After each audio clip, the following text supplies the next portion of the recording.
Hi மக்களே, எல்லோரும் எப்படி இருக்கீங்க? இன்றைக்கி எங்கள் வீட்டில் என்னென்னு பார்த்தீங்கன்னா, காலையிலே பையனுக்கு நான் சாதம் பொங்கிட்டேன். இன்றைக்கி அவனுக்கு கொஞ்சம் உடம்புக்கு முடியலை. பட் இருந்தாலும் ஸ்கூலுக்கு அனுப்பி தான் ஆகணும். ஏன்னா எக்ஸாம் இருக்குது. அதனால் மருந்து இதெல்லாம் கொடுத்து அனுப்பியாச்சு. ஏன்னா இவ்வளோ நாள் கஷ்டப்பட்டு படித்ததெல்லாம் வேஸ்ட்டாக போயிடும். அவன் நல்லா வேறு படிக்கிறான் பார்த்துக்கோங்க. ஒரு நாள் தானே, அதுக்கப்புறம் சனி நேரம் கொஞ்சம் ரெஸ்ட் எடுத்த மாதிரி இருக்கும். அதுக்கப்புறம் பார்த்திங்கன்னா சாதம் வச்சு நல்லா ரசம் மிளகெல்லாம் போட்டு நல்லா ரசம் வச்சு கொடுத்துருக்கேன் மக்களே. மஞ்சக்கரு எடுத்து வச்சுட்டு ஒயிட்டு மட்டும் தான் கொடுத்து விட்டேன். கொஞ்சமாக கேரட்டு வச்சுருக்கேன். நிறைய பேர் காய்ச்சல் நேரத்தில் கஞ்சி தான் குடிக்கணும் அப்படின்ட்டு சொல்லுவாங்க. பட் கஞ்சி குடிக்கணும் தான். பட் அதுக்கேற்றப்பல சத்தும் ஆகாரங்கள் நம்ம சாப்பிட்டா தான் உடம்பு அந்த நேரம் ரொம்ப சோர்வாக இருக்கும் பார்த்துக்கோங்க. கொஞ்சம் சத்தான ஆகாரம் சாப்பிடுவோம். இன்னும் கொஞ்சம் நம்மளுக்கு ஹெல்த்தி, உடம்புக்கு கொஞ்சம் சக்திலாம் கிடைக்கும். நல்லா ரொம்ப இல்லை, கொஞ்சம் ரசம் போட்டு சாதம் கொடுத்து விட்டேன். ரசம் சாதம் மாதிரி கொடுத்து விட்டேன். அதுக்கப்புறம் காட்டம் இல்லாமல் கொஞ்சம் மிளகு மட்டும் நிறைய போட்டேன் மக்களே. அதுக்கப்புறம் கொஞ்சம் கேரட்டு வச்சு கொடுத்து விட்ருக்கேன் பார்த்துக்கோங்க. கேரட்டு மொத்தம் கொஞ்சம் நிறையா தான் வச்சுருந்தேன். பட் ஹஸ்பண்டும் காலையில் சாப்பிட்டுட்டு போயிட்டாங்க. இன்றைக்கி எல்லாருமே சாதமே சாப்பிட்டுட்டோம் பார்த்துக்கோங்க. இட்லி அவிச்சிருது அப்படியே பேலன்ஸ் இருக்குது. அதை மட்டும் நான் சாப்பிடணும். நான் சாப்பிடல. ஒரு 5 இட்லி இருக்கும். மிச்ச இட்லியெல்லாம் நேற்று நைட்டே காலி பண்ணிட்டோம். அது வேஸ்ட் பண்ணக்கூடாது அப்படின்னு சொல்லிட்டு நான் அப்படியே வச்சுருந்தேன். அந்த இட்லியை ஒன்று நம்ம உப்புமா, இட்லியெல்லாம் ஊற்று போட்டு உப்புமா செய்வோம்ல, அந்த மாதிரி செஞ்சுக்கலாம் அப்படின்னு சொல்லிட்டு வேஸ்ட் பண்ணாமல் அப்படியே வச்சுட்டேன் மக்களே. அது செஞ்சு கொஞ்சம் நல்லா தாளசெல்லாம் பண்ணி செஞ்சால் நல்லா டேஸ்ட் நல்லாயிருக்கும். சட்னி கூட வச்சு சாப்பிட்லாம், இல்லைன்னா சீனி கூட வச்சு சாப்பிட்லாம் பார்த்துக்கோங்க, நல்லாயிருக்கும். அதுக்கப்புறம் கொஞ்சம் குழந்தைங்கள்லாம் காலையில் உங்கள் வீட்டில் குழந்தை இருக்கிற வீட்டிலலாம் நீங்கள் எப்படி சமைச்சு என்ன பண்ணுவீங்க அப்படின்னு சொல்லிட்டு எனக்கு கமெண்ட் பண்ணுங்கள். பட் நான் எங்களோட குழந்தை தூங்குகிற நேரம் தான் படப்படன்னு எல்லாம் செய்வேன். அவள் கொஞ்சம் நேரம் தூங்குனா பாருங்கள், தூங்கிட்டு இருந்தா இப்போ முழிச்சிட்டா பார்த்துக்கோங்க.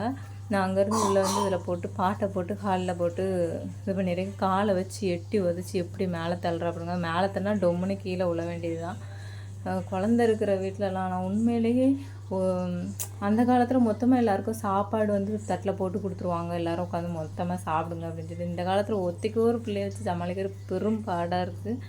ரொம்பவே கஷ்டமாக்கலை. அந்த 3 மாதத்தை கடந்து வர்றது ஒரு கஷ்டம்னா, அதுக்கப்புறம் வளர வளர ஒவ்வொரு இதையும் ஃபேஸ் பண்ணுறது ஒவ்வொரு கஷ்டம் பார்த்துக்கோங்க.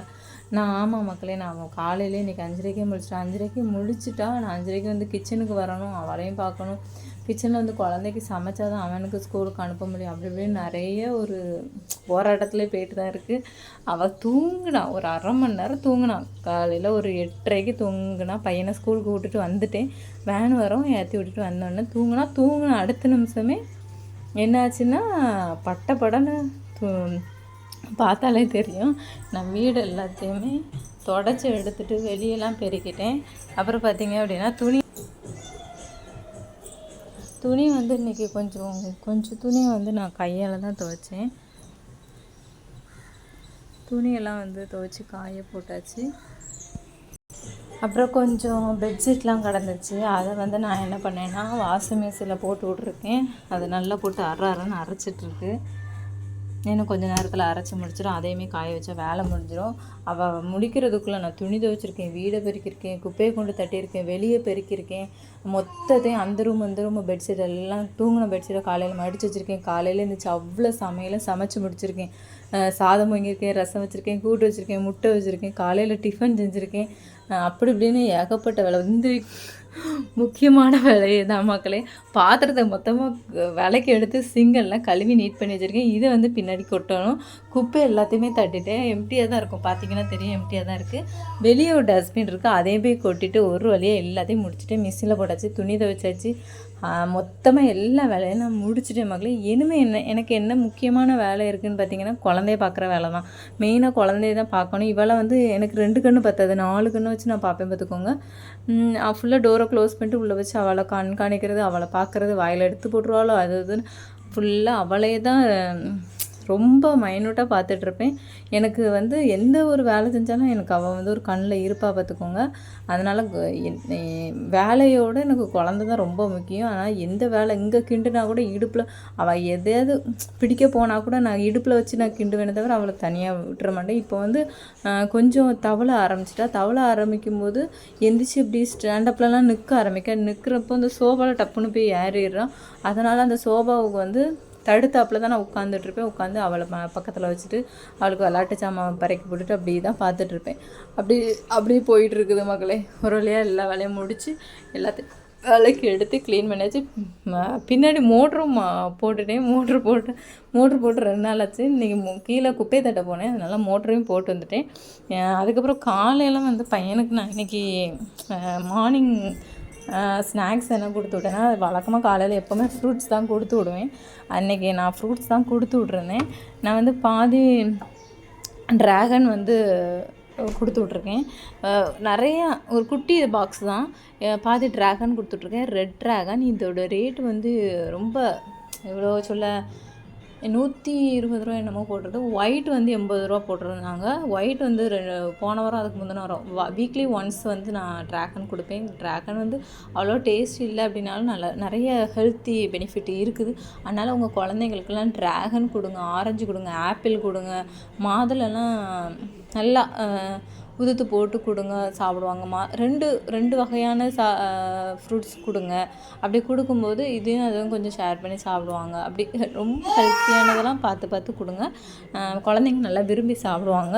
அப்புறம் நான் மார்னிங் வந்து இந்த இதுவும் கொடுத்தேன். அப்புறம் ஈவினிங்க்கு வந்து ப்ரௌனி கொடுத்து விட்ருக்கேன் மக்களே. இது வந்து பாக்ஸில் நான் எடுத்து வச்சுருக்கேன். இதோட ரேட் 70 ரூபான்னு நீங்கள் நினைக்காதீங்க. இதோட ரேட்டு வந்து ஒரு ப்ரௌனி வந்து நாங்கள் 90 ரூபாய்க்கு வாங்கினோம். பார்த்திங்கனாலே தெரியும்.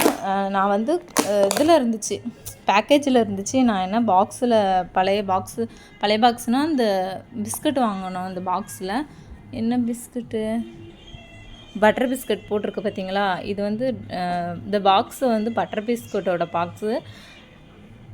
அதில் வந்து நான் ப்ரௌனி எடுத்து வச்சுருக்கேன். நம்ம இதை வந்து ஹீட் பண்ணி நம்ம குழந்தைங்களுக்கு கொடுக்கலாம். நம்மளும் ஹீட் பண்ணி அதில் அந்த அது வந்து ஐஸ்கிரீம் இருக்குல்ல, அதெல்லாம் வச்சு சாப்பிட்லாம். இதில் வந்து ஒரு பீஸ் வந்து நல்லா பீஸ் போட்டு குட்டியாக கட் பண்ணி அந்த பிங்க் இந்த இது இருக்குல்ல, இந்த மாதிரி நீ இப்போ வச்சு கொடுத்து விட்ருக்கேன். அதை குத்தி சாப்பிட்டுப்பான்.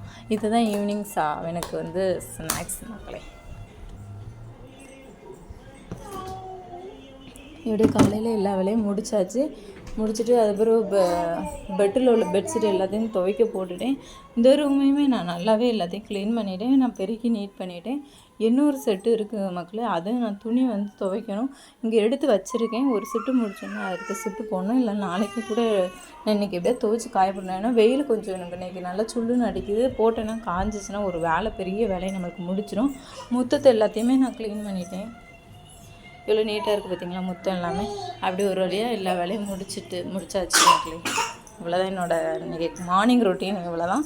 அப்புறம் நம்ம மெயினான வேலை அடுத்து இருக்குது என்னன்னு பார்த்திங்கன்னா, அங்கே ஒரு குட்டி குழந்தை இருக்குல்ல, அவங்கள பார்க்குறது தான் என்னோடய வேலை. அங்கே முக்கில் இருக்கும் பாருங்க விளையாடிச்சாமா, அதை எடுத்து போட்டு நான் விளையாட வச்சுருவேன். அவ்வளோதான் மக்களே. பாய்.